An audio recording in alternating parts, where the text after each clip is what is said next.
Hey everybody, it's Dave Juno, the Meniere's Disease Warrior. How y'all doing? I'm doing pretty good. I can't complain. It's a great day. It's sunny out. Getting ready to go do my usual Saturday afternoon, record mass. But I wanted to make a video before, so I don't forget, because I was going to do it this morning and I forgot. So I figured, okay, I just got a reminder. Let's do a video. Now, let's talk about triggers with Meniere's disease. Now, is there a set guidelines that are triggers? Yeah. Okay, sodium is one, caffeine is one, nicotine is one, alcohol could be one. But all of those doesn't mean that everybody with Meniere's, those are four main triggers. They're not. Okay? Now, out of those four things that I just mentioned, sodium is the only one that triggers me if I do way too much.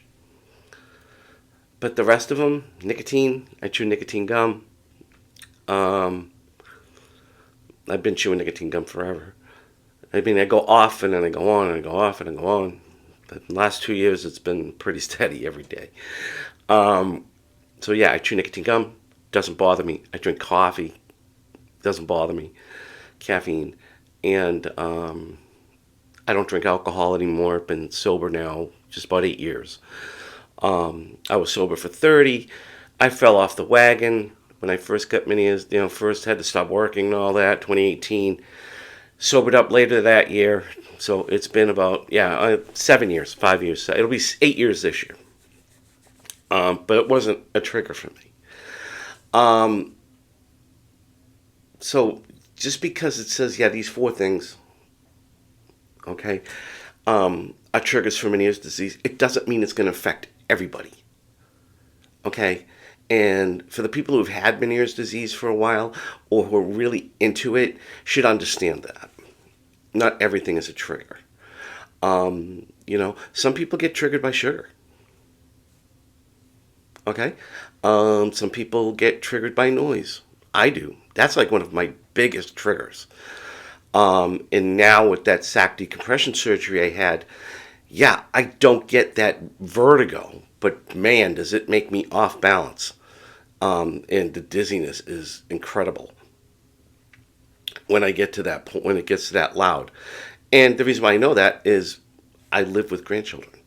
Okay, well, hopefully not for long. My son did buy a house finally. And for those of you who don't know the thing, I know I mention my grandchildren a lot because they live with us. My daughter-in-law died. It'll be 3 years in March from COVID. And my son has been living with us with the kids since then. And it's a joy. I'm going to miss when they finally move. But it's only going to be down the street, so I won't miss them that much. But they get loud. My 8-year-old granddaughter is loud. Even when she's just talking to you, it's loud. And it's not just like she talks to me loud because I'm deaf. She's loud to everybody. And my grandson, cute as a button, but he's autistic and he can talk, but he screams a lot and it's loud. He can make a pitch that's like as high as Mariah Carey, and that just sends me on the ground. I don't get vertigo, like I said. I get the dizziness from it. So noises can be a trigger. Light can be a trigger. I noticed for me for the last couple of years, light has become a trigger. I lost my prescription sunglasses, so sometimes I put those covers on. But light can be a trigger, too. And anything really can be a trigger. Chocolate can be a trigger. Maybe that's because there's some caffeine in it and the sugar. But nobody has set triggers. Okay, sure. In the grand scheme of looking at Meniere's, if we could just cut out alcohol, sodium, nicotine, and caffeine, or limit it to minute amounts, we'd all be fine. And you know what? A lot of people do, and they still get vertigo. because there's only one trigger I know of that's probably everybody's trigger. That's stress. Okay? Because when you look up triggers for Meniere's disease, you're going to find a list of four things, the four things I just read. But they're not everybody's triggers. Okay? And we have to realize that. And the people who do the research online and go to sites and everything else like this, you really got to understand that. Okay? Even the four doctors I've seen have all told me the same thing.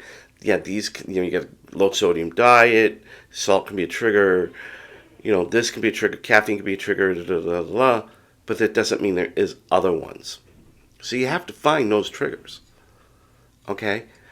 But don't say things like, oh, alcohol is everybody's trigger. It's not everybody's trigger. Okay? Or even sodium, it's everybody's trigger. My friend Gina Santana, who actually this channel wouldn't have started without her, she doesn't get affected by sodium. And she's had Meniere's, like, I think, 25 years? Yeah, she's had it a long time. So she's a pretty good person to go to about it. But yeah, everybody is different. And you've got to realize that. Okay? Doctors will tell you everybody's different. Don't just sit there and read a list off of Google or wherever you get your information from and say, this is it, that's it, and then argue with everybody. Because it's just a pain. And you're not right. Okay? Technically, you're right. But other people have triggers too. So different triggers too. So on that note, have a great Saturday. I'll talk to you all soon. Bye.